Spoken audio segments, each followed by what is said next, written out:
श्राप से आशीष की ओर कैसे आएं? यदि आपने इस वीडियो सीरीज के पिछले 3 पार्ट्स को देखा है तो आप समझ पाए होंगे कि क्या आप सचमुच श्राप के प्रभाव में हैं या फिर नहीं। यदि आपको लगता है कि आपके जीवन में, आपकी फैमिली में श्राप का प्रभाव है तो आप उससे कैसे छुटकारा पा सकते हैं, यह आज हम इस वीडियो में देखेंगे। प्रेरित पौलुस ने इस प्रकार लिखा, गलातियों 3 अध्याय उसकी 13 और 14 आयत में, मसीह ने जो हमारे लिए श्रापित बना हमें मोल लेकर व्यवस्था के श्राप से छुड़ाया है, क्योंकि लिखा है जो कोई काट पर लटकाया जाता है वह श्रापित है। यह इसलिए हुआ कि इब्राहिम की आशीष मसीह यीशु में अन्य जाति तक पहुँचे और हम विश्वास के द्वारा उस आत्मा को प्राप्त करें जिसकी प्रतिज्ञा हुई है। इन आयतों पर ध्यान दें। प्रेरित पौलुस यहाँ पर कहते हैं कि हमारा श्राप प्रभु यीशु मसीह के द्वारा सलीब पर उठा लिया गया है, ताकि आशीष का वादा जो अब्राहम से किया गया था वो आशीष अब हम तक भी पहुँच सके। यीशु को मारा गया ताकि उसके मार खाने से हम चंगे हो जाएं। वो हमारे लिए पाप बना ताकि हम परमेश्वर के सामने धर्मी ठहर सके। उसे रिजेक्ट किया गया ताकि हमें परमेश्वर के सामने स्वीकार किया जा सके, और वो श्राप बना ताकि हम आशीष के भागीदार हो सकें। दोस्तों, यहाँ पर 13वीं आयत में ध्यान दीजिए। यहाँ पर जो शब्द है कर्स यानी कि श्राप 3 बार रिपीट किया गया है।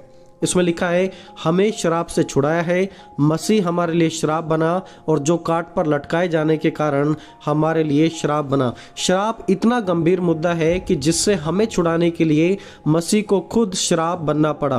परमेश्वर की महान योजना में यीशु के बलिदान को छोड़ कोई दूसरा प्लान नहीं था श्राप से मुक्ति देने के लिए। उसे अपना इकलौता बेटा हमारे लिए देना पड़ा। दोस्तों, पहली बात आपको याद रखनी है कि श्राप से मुक्ति का सिर्फ एक ही रास्ता है, और वो रास्ता है प्रभु यीशु मसीह। आपको कुछ करके उस आज़ादी को कमाना नहीं है, वो सब ऑलरेडी प्रभु के द्वारा सलीब पर कर दिया गया है। आपको विश्वास के द्वारा उसे रिसीव करना है। देखिए, जब कभी हम बात करते हैं श्राप से आशीष की ओर जाने के लिए तो 4 चीज़ें हैं जिनका आपको हमेशा ध्यान रखना है। दोस्तों, पहली बात, recognise your problem and its cause. अपनी समस्याओं को पहचानें और इसके कारणों को समझें कि आखिरकार ये समस्या हुई क्यों, इसके क्या मुख्य कारण हो सकते हैं। दूसरी बात, उन सब बातों से पश्चाताप करें जिससे आपको लगता है कि श्राप आप पर आया हो। Repent of anything that ever opened you to कर्स।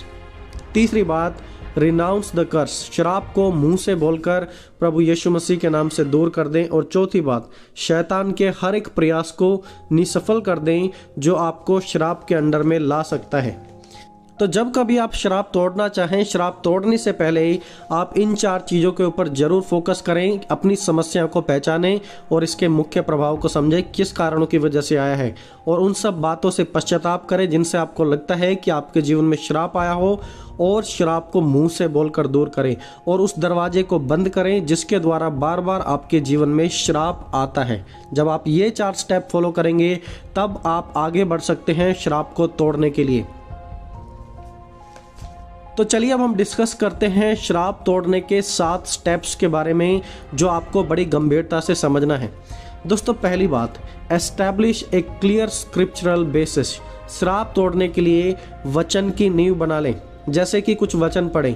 इफिसियों 1 अध्याय उसकी 7 और 8 आयत, उसमें लिखा है हमको मसीह में उसके लहू के द्वारा छुटकारा अर्थात अपराधों की क्षमा परमेश्वर के उस अनुग्रह के धन के अनुसार मिला है, जिसे उसने सारे ज्ञान और समझ सहित हम पर बहुतायत से किया।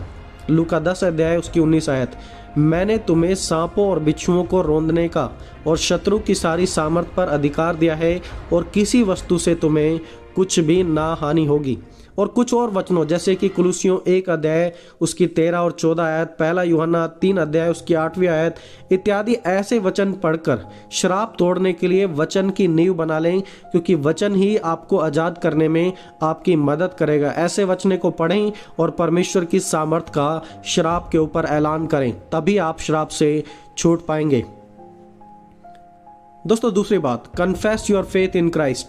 मसीह में अपने विश्वास का अंगीकार करें। वही हमारे प्रभु, हमारे महायाजक हैं जो अपनी बलि के द्वारा हमारे पापों को माफ करते हैं। इसलिए मसीह में अपने विश्वास का ऐलान करें कि मैं मसीह में विश्वास करने वाला एक व्यक्ति हूं। तीसरी बात, परमेश्वर की आज्ञाओं को मानने का निर्णय लें। जब हम परमेश्वर के बताए रास्ते पर चलते हैं तो परमेश्वर की ओर से आशीष पाते हैं। आप बहुत सारे वचनों में बाइबल में पढ़ेंगे, यदि तुम मेरी व्यवस्थाओं को मानते हो, मेरी बातों पर चलते हो तो तुम आशीष पाओगे, और यदि नहीं चलते तो वहाँ पर तुम्हें हानि ही उठानी पड़ेगी। तो आज आप फैसला लें कि आप हमेशा परमेश्वर की आज्ञाओं को मानकर चलेंगे, परमेश्वर की आज्ञाओं के प्रति अपने आप को कमिट कर देंगे। दोस्तों, चौथी बात, अपने और अपने पूर्वजों के द्वारा किए गए पापों की क्षमा परमेश्वर से मांगे यदि आप जानते हैं कि आपने और आपके पूर्वजों ने क्या किया है। Confess any non since of yourself और योर एंसेस्टर्स। देखिए, दानियल नबी की किताब में हम पढ़ते हैं, दानियल नबी ने अपने पूर्वजों के पापों को मान लिया। इज़रा, नहमिया ने भी अपने पापों को और अपने पूर्वजों के पापों को मान लिया। तो कई बार ऐसा होता है कि हमारे पूर्वज कुछ पाप करते हैं जिनकी हमें नॉलेज भी नहीं रहती, और कई बार हमें नॉलेज रहती भी है, तो उनका भी अंगीकार करें और उनकी परमेश्वर से क्षमा मांगे। दोस्तों, पांचवी बात, फॉरगिव अदर्स, दूसरों को माफ़ करें। हो सकता है कि सालों से किसी के प्रति आपके मन में बहुत ही ज़्यादा कड़वाहट हो आपके अंदर, तो आज वो समय है कि आप उन्हें माफ़ करें, क्योंकि यदि आप दूसरों को माफ़ करते हैं तभी आप परमेश्वर से माफ़ी पाने के लायक बन सकेंगे। दोस्तों, छठी बात जो कि बड़ी गंभीर है, break all connections with occult and black magic. तुरंत उन तांत्रिक विद्याओं से, जादू टोने से अपना सारा रिश्ता तोड़ दें और दोबारा कभी उनमें इन्वॉल्व ना हो। कोई भी चीज़, जादू की किताब, कोई मूर्ति या कोई चिन्ह अपने घर में ना रखें। आज से उन सभी चीज़ों से अपना वास्ता छोड़ दें यदि आप श्राप से आज़ाद होना चाहते हैं। दोस्तों, सातवीं और आखिरी बात, release yourself in the name of Jesus. यीशु के नाम में अपने आप को श्राप से आज़ाद करें। प्रभु यीशु ने वचन में कहा है कि जो कुछ पृथ्वी पर तुम मेरे नाम से बांधोगे तो वो बंध जाएगा, और जो खोल दोगे वो सब कुछ खुल जाएगा। यीशु के नाम में दिए गए अधिकार का प्रयोग करते हुए श्राप को यीशु मसीह के नाम में तोड़ें और अपने आप को आज़ाद करें। दोस्तों, आप जहां कहीं भी हैं, इसी समय अपने फ़ोन को अपने हाथ में उठा लें और अपनी आंखों को बंद करके अपने सर को झुकाकर अपने घुटनों पर आ जाएं, क्योंकि जब हम श्राप से आज़ादी के लिए प्रार्थना करेंगे तो परमेश्वर आपके जीवन में काम करेगा। आइए हम प्रार्थना करें। प्रभु यीशु मसीह, मैं विश्वास करता हूँ कि आप परमेश्वर के इकलौते बेटे हैं और आपको छोड़कर कोई दूसरा रास्ता नहीं है। आप मेरे लिए मरे और मुर्दों में से जी उठे। मैं अपने सारे पापों का अंगीकार करते हुए आज आपके पास आता हूँ। विश्वास करता हूँ कि आप मुझे माफ़ करने के योग्य हैं। मैं आपके साथ चलना चाहता हूँ, आपके लिए अपना जीवन जीना चाहता हूँ और आपकी आवाज़ को सुनना चाहता हूँ।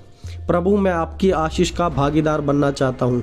इसलिए आप मेरे जीवन से और मेरे परिवार के जीवन से हर एक श्राप को हटाकर हमें आज़ाद कर दें। जिस किसी ने मेरे साथ बुरा किया उन्हें मैं यीशु के नाम से आज माफ़ करता हूँ। जैसे आपने मुझे क्षमा किया वैसे ही मैं भी दूसरों को क्षमा करता हूँ। मैं शैतान और उसके कामों से अपने जीवन को हमेशा के लिए यीशु के नाम में आज़ाद करता हूँ और फिर कभी तंत्र मंत्र में दोबारा शामिल ना होऊंगा। यीशु, सलीब पर मेरे लिए मरने के लिए धन्यवाद। आप मेरे लिए खुद श्राप बने ताकि मैं आज़ाद हो जाऊं। जो आपने मेरे लिए सलीब पर किया उसके कारण और पवित्र आत्मा की शक्ति से बहे हुए लहू के कारण मैं अपने आप को, अपने सारे जीवन को हर एक श्रापों से, अपने परिवार को हर एक श्राप से रिलीज़ करता हूँ। और ये सब कुछ संभव होगा प्रभु सिर्फ आपके नाम में, यीशु मसीह के नाम में। आमीन। दोस्तों, इस प्रार्थना को करने के बाद अपने घुटनों पर रहते हुए परमेश्वर का धन्यवाद करें कि परमेश्वर ने आपको छुड़ा लिया है, और परमेश्वर का कुछ समय लेकर धन्यवाद करें क्योंकि परमेश्वर ने आपको रिलीज़ किया है। परमेश्वर, प्रभु यीशु मसीह का लहू आपको और मुझे, हमें हर एक श्राप से आज़ाद करता है। दोस्तों, अब से लेकर हमेशा तक परमेश्वर पिता का प्रेम, प्रभु यीशु मसीह का अनुग्रह और पवित्र आत्मा की ओर संगति और सहभागिता अब से लेकर हमेशा हमेशा तक आपके साथ बनी रहे। आमीन।